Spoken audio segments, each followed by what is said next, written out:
Paris کے معروف business man حاجی مزمل حسین اخوت و بھائی چارے کا پیغام لے کر یونان پہنچ گئے۔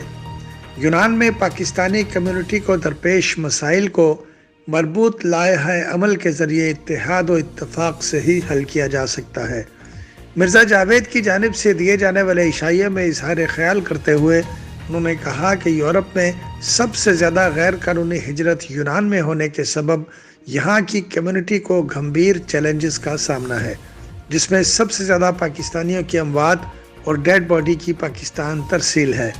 مگر نامساعد حالات کے باوجود یونان والے ڈیڈ باڈی سمیت دیگر ایشوز کو جس طرح ہینڈل کر رہے ہیں، اس پر انہیں دلی خراج تحسین پیش کرتا ہوں۔